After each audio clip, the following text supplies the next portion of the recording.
अस्सलाम वालेकुम नाज़रीन, आप देख रहे हैं स्क्वायर न्यूज़। मैं हूं आपकी होस्ट अहमद। 12 बजे की हेडलाइंस में खुश आमदीद। हेडलाइंस का आगाज करते हैं। पंजाब में कौमी और सूबाई असम्बलियों की नशिस्तों के लिए वोटिंग की जा रही है। वोटिंग शाम 5 बजे तक हो गई। डेक्सा में नून लीग और पीपल पार्टी का सख्त मुकाबला। सेनेट इंतखाबात ओपन तरीके से कराए जाएंगे या खुफिया होंगे, केस की समाअत आज होगी। सुप्रीम कोर्ट इस बारे में आज फैसला करेंगे।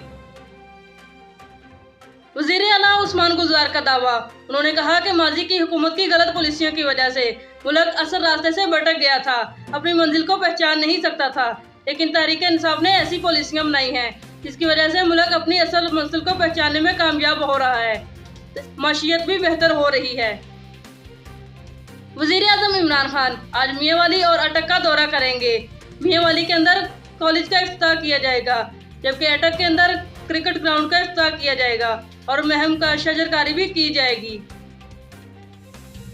भारत के अंदर किसानों का एहतजाज कामयाब हो गया। एक रास्ते पे एक ट्रेन ही चलेगी। ट्रेन वालों ने भी काश्तकारों का साथ दिया। कातिल कोरोना बेलगाम हो गया। कोरोना की वजह से मजीद 40 अफराद इंतकाल कर गए। मजमूई उम्मत 12,000 तक पहुंच गई, जबकि नए केसेस 1200 तक रिपोर्ट हो चुके हैं। मुस्बत केसेस की शरह 3.7 तक रही। वज़ीर आज़म इमरान खान कहते हैं सेनेट इलेक्शन बहुत आसानी से जीत लेंगे। हमें यकीन है सेनेट इलेक्शन और इलेक्शन कमीशन अपनी जिम्मेदारियां अच्छे तरीके से निभाएंगे। उन पर हर किस्म का भरोसा किया जा सकता है।